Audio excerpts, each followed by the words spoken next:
어느 교회 관리 집사님 이야기인데 주일하고 수요일 금요 기도회 때 성도들이 교회 그 이외에도 성도들이 교회에 오셨을 때 차를 대야 했어요. 그 교회에서. 근데 주차장은 이제 적었어요. 예배당 앞에 딱 4대, 많이 되면 5대. 교인은 1000명, 1500명 이런 교회. 못 돼요. 그러니까 이분이 주변에 있는 빌딩이나 이런 데 있는 이제 주차하시는 분들 있죠. 그런 분들한테 이렇게 어떤 행사를 하고 나면 항상 뭔가를 챙겨서 그분들을 드렸어요. 그 이유는 한 가지잖아요. 차 좀 잘 되게 해달라고. 그죠? 근데 이제 그렇게 이렇게 행사를 하고 뭘 챙기다 보면 부스러기도 좀 따라가죠.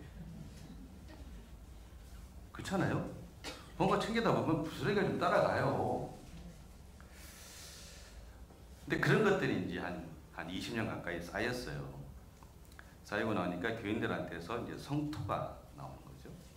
그래서 그분이 결국 그 교회에서 이제 나오셨어요. 나가시게 됐어요. 오늘 말씀을 준비하면서 그분이 생각이 좀 났어요. 그분이 나가시고 나서 이 성도들이 대부분들이 당연하게 받아들였어요. 소위 말하는 너무 뒤로 많이 챙겼다라는 거죠. 물론 성도들의 이 평가가 맞을 수도 있고 틀릴 수도 있지만 맞다면 그분의 행동은 당연히 지탄을 받아야 했을 겁니다. 그죠?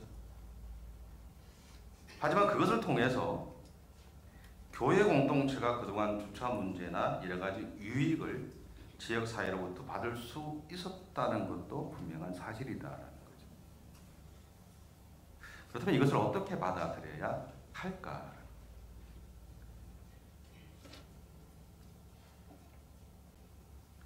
특히 저 같은 사람이 조금 이런 걸 고민을 해요. 왜냐하면 저는 정확한 걸 좋아하고 정직한 걸 좋아하거든요. 근데 제가 왜 정직한 걸 좋아할까를 생각해 보니까 저희 선친이 돌아가시기 이틀 전에 혼자 못 움직이시니까 제가 모시고 화장실에 앉혀드리고 저를 이렇게 지지하며 앉으셔서 하는 이야기가 있었어요. 목사는 진실해야 돼 라는 거였어요. 그게 제 머리에 박혀버려가지고 사실은 정직하지 않은 것을 잘 못 봐요. 그래서 소위 말하는 거기에 대해서는 좀 유도리가 없어요. 좀 매몰차요. 그런데 요즘은 어떨까요? 모르죠. 제가 아니니까. 유두리가 있습니다. 요즘은 좀 여유가 있어요. 그럴 수도 있지 그러고 가요. 제하고 똑같이 닮은 놈이 둘째예요. 성격이. 걔는 어릴 때 신호등이 이렇게 있잖아요. 바람 부리면 안 건너요. 지켜야 된다는 거죠. 저도 그렇게 가르쳐. 요즘 새벽에 이렇게 올 때, 우린 짧잖아요. 여기 나올 때. 차 없으면 건너요, 저는. 욕하셔도 괜찮아요. 근데 어쨌든, 예전보다는 조금은 더 그런 부분에 대해서 좀 여유가 있어요. 오늘 본문이 이야기하고자 하는 것은 옳지 못한 정직의 행동을 잘했다고 하는 것이 아닙니다. 그가 모든 것을 잃을 상황에 빠졌을 때 주인에게 빚진 자의 채무를 감해주고자 했던 행동은 자신을 위한 거였겠죠. 자신을 위한 거였잖아요. 그럼에도 이러한 행동은 채무자에게는 숨통을 열어주는 선행이었어요. 바꿔보면. 그렇죠? 그리고 이것은 자신의 유익을 위해서 행했던 행동이 타인의 유익을 이루는 일이 되는 것을 우리에게 보여주고 있다라는 거죠.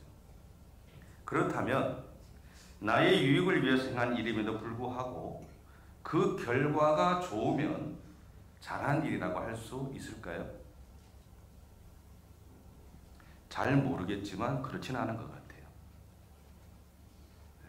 특히 저 같은 사람에게는 그렇지는 않아요. 근데 그럼에도 이것은 쉽게 판단할 문제는 아니라는 생각이 들어요. 분명한 것은 이 일로 인해서 어떤 사람은 자신의 유익을 얻게 되었다는 것이죠.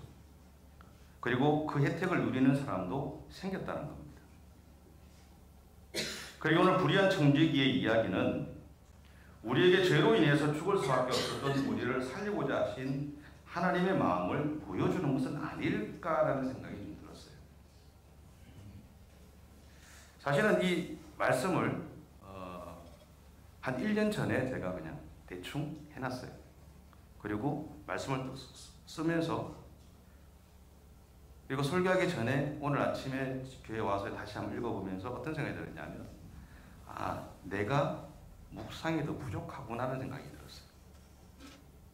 조금 더 깊이 있게 더 묵상했었어야 되지 않을까? 이거를 지금 오늘 꺼내는 것이 아니라 더 내가 한 다음에 해야 되지 않았을까라는 생각을 했었어요.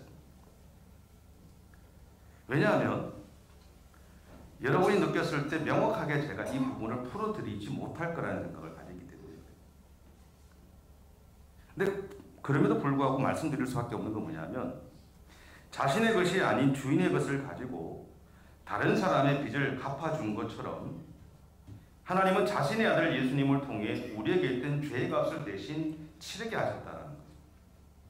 그 결과 우리는 예수님을 믿음으로 구원받아서 하나님의 자녀로 살아가게 되었다는 겁니다. 분명한 것은 오늘 우리는 하나님의 것으로 우리의 죄의 문제를 해결했다는 거죠.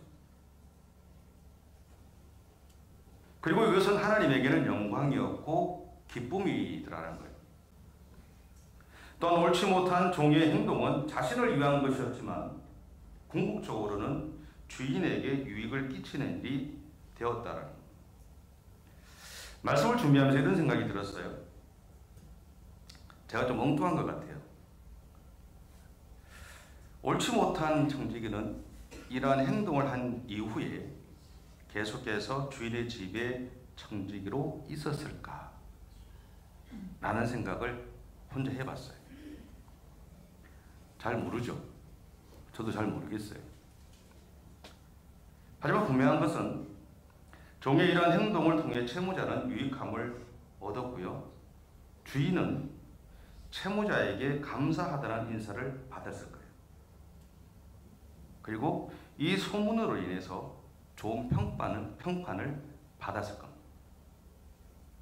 왜냐하면 사람들은 이 종이 자기 마음대로 이것을 줄였다고 생각하지는 않을 거라는 거죠. 주인이 시켰을 거라고 생각해요. 이게 상식적인 거니까. 더 나아가서 종은 어쩌면 미래라는 선물을 얻었던 것이 아닐까 하는 생각도 해보게 됩니다. 무엇보다 본문에서 종은 자신을 위해 행했던 이 행동을 통해서 주인의 마음을 알게 되지 않았을까 하는 생각을 좀 하게 됐어요. 이러한 경험은 이후에 그 종이 어느 집에 가게 되었든지 아니면 누구를 만나게 되었든지 자신의 유익만을 위해서 살아가는 것이 아니라 주인의 마음을 알고 그 마음을 담아내기 위해서 노력하는 사람이 되었을 겁니다. 우리도 마찬가지잖아요. 예수 믿는 우리도 어떻게 하든 간에 하나님의 마음이 무엇인지를 찾고 우리의 삶을 통해서 우리의 행동을 통해서 그 하나님의 마음을 담아내려고 애를 쓰잖아요. 물론 우리가 생각했던 것보다 결과가 비참할 때도 많습니다.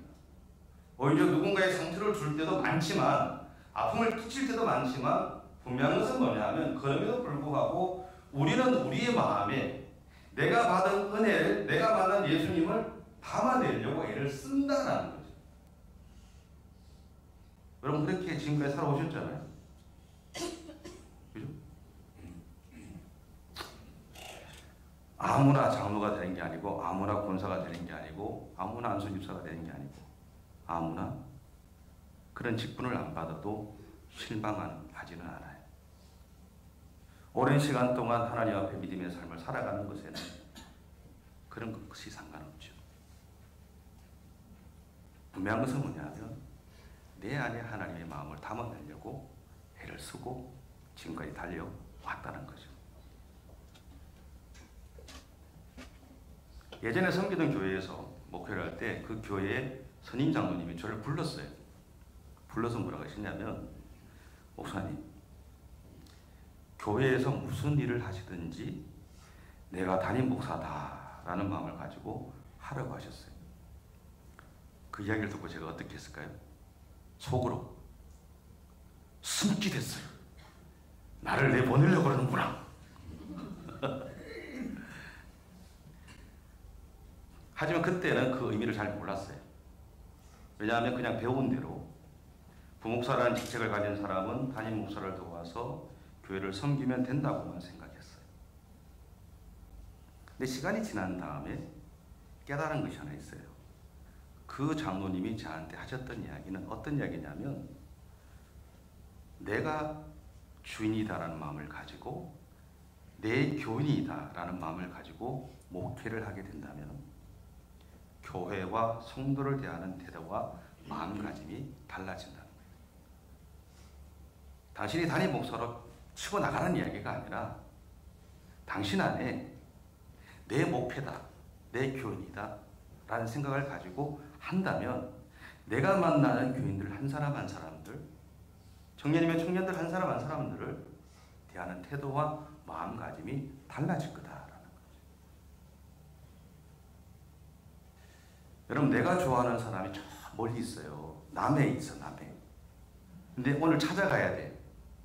그럼 가야 안 가요? 네? 지금은 나이가 들어서 선뜻 얘기 못하죠. 좀 더 젊을 때는 한 10년만 젊었다 생각해봐요. 어떻게 돼요? 가요 안 가요? 가죠. 10년 전만 해도. 지금도 가요. 근데 내가 그렇게 좋아하진 않아. 근데 20년 전이야. 20년 전. 내가 썩 좋아하진 않아. 근데 남해까지 가야 돼. 오늘. 갈 거예요 안 갈 거예요? 안 가요. 근데 저 같은 목사는 어떻게 해야 돼요? 의무로 가야 돼요. 의무로 가야 돼요. 근데 썩 즐거움을 가지는 않겠죠. 근데 내가 내 교인이다, 내 자녀다, 내 목회다라고 생각하면 그 먼 거리를 그냥 가요. 즐거움으로. 그렇죠? 그 장로님이 저한테 가르쳐 주신 거예요. 그게. 여러분, 옳지 않은 청지기 이야기는요, 오늘 우리에게 하나님을 향한 마음을 실천하는 방법을 알려는 겁니다. 첫째는요, 상대방의 필요가 무엇인지를 살피는 거예요. 그리고 두 번째는요, 종의 불의한 행동을 보면서 기다려주는 겁니다. 모든 사람의 행동이 내 마음에 합하지 않아요. 근데 그걸 기다려주는 거죠. 세 번째로는요, 하나님은 우리가 자신뿐만 아니라 다른 사람의 유익함을 추구하는 사람이 되기를 원하신다라는 거죠. 자기의 유익을 추구하는 건 쉬워요. 근데 다른 사람의 유익을 추구하는 건요, 어렵습니다. 생각보다 더 어려워요. 왜냐하면 내가 조금 더 움직여야 되거든요. 한 발 더 움직여야 되고요, 두 발 더 움직여야 돼요. 쉽잖아요. 네 번째는 종이 주인의 것을 자신의 것인 양 사용해서 채무자의 빚을 변제해 준 것처럼 예수님은 우리를 위해 자신의 생명을 주심으로 여전히 죄인인 우리가 예수님의 이름으로 하나님에게 용서를 받을 수 있는 길을 열어주셨다라는 것. 또한 예수님은 죄를 지은 사람에 대해서 얼마나 용서해야 합니까? 라는 질문을 받으셨을 때 이렇게 대답하시죠. 70번씩 7번이라도 해라. 그러니까 어떤 사람은 490번만 용서하면 되네요. 이렇게 생각하잖아요. 그죠? 저도 어릴 때 그랬어요. 근데 그 말이 아니죠. 용서에는 제한이 없다는 이야기죠. 그리고 이 용서를 오늘 우리가 받은 겁니다. 이러한 태도를 오늘 하나님이 우리를 향해 주셨던 마음이에요. 하나님은 오늘 우리가 하나님과 세상 사이에서 고민하며 살아가고 있음을 알고 계세요. 저 같은 목사도 고민합니다. 하나님과 세상 사이에서. 저는 고민해요. 항상 고민하고 살아요. 그리고요, 우리의 믿음의 여정 동안 우리는 늘 주판의 알을 튕기면서 삽니다. 아닌 것처럼 하지만 튕겨요. 이게 내한테 맞을까 안 맞을까. 그리고 그 주판 알의 방향은 누구를 향할까요? 내가 튕기고 있는 주판의 향. 주판 알의 방향은 나를 향해 있어요. 하나님을 향해 있지 않아요. 그거 알고 계신다라는 거죠. 여러분, 이렇게 보면 오늘 우리는 옳지 않은 청지기와 다르지 않죠. 만약 우리가 이렇게 살아간다면 우리는 옳지 않은 청지기와 다르지 않아요. 그런데 하나님은 철저히 나를 중심으로 살아가고 있는 우리를 바라보시면서, 그리고 나에게 유익이 없으면 움직이지 않고 유익하면 움직이는 우리를 바라보시면서 우리가 어느 순간 하나님의 이름으로 무엇인가를 행하는 모습을 보시게 되면 기뻐하신다라는, 큰 일을 하는 것이 아니라 아주 작은 것이라도 내가 하나님의 이름으로 무엇인가를 하는 그 모습을 보고 기뻐하신다라는 거죠. 그러므로 오늘 옳지 않은 청지기가 청지기로서 올바로 살아가지 못했지만 자신의 유익을 위해서 주인에게 채무를 주고 있던 사람들의 문제를 해결해 가는 모습을 보면서 주인이 이 옳지 않은 청지기가 이를 지혜 있게 하였으므로 칭찬하였다라고 하는 이 모습이 바로 오늘 우리를 바라보시는 하나님의 마음입니다. 그리고 하나님이 우리에게서 찾으시는 모습이기도 합니다. 분명한 것은요, 우리는 항상 충성할 수도 없습니다. 항상 열정이 넘칠 수도 없어요. 항상 은혜가 충만할 수도 없습니다. 항상 하나님의 영광만을 위해서 살아갈 수도 없습니다. 우리는 적당히 게으르고요, 적당히 이간질도 하고, 적당히 분노도 표현하고 그렇게 살아갑니다. 하지만 그럼에도 하나님이 우리에게서 찾으시는 것은 하나님의 백성으로서의 우리의 마음을 놓치지 않고 살아가는 겁니다. 비록 나의 유익을 위한 긍휼이 여김이라고 해도, 그리고 나를 위한 사랑이라고 해도 그것을 실천하며 살아가기를 원하세요. 왜냐하면 그렇게 살아가다 보면 나에게서 너에게로, 그리고 우리에게로 사랑이 실천될 수 있기 때문에 그렇습니다. 그리고 어느 순간 우리는 조금씩 더 주님을 닮아가는 우리 자신을 볼 수 있기 때문에 그렇다는 겁니다. 우리가 완벽한 것이 아니라 우리는 늘 부족함 가운데 살아가지만 그 부족함의 현실 속에서, 그 현장에서 우리는 포기하지 않고 조금씩 하나님을 위한 일들을 행하며 살아갈 때 하나님은 그러한 우리들을 바라보시고 기뻐하시고 영광을 받으신다는 겁니다. 그 사실들을 꼭 기억하시고 이번 한 주도 그렇게 믿음의 여정을 달려가는 저와 여러분의 삶이 되시면 좋겠습니다.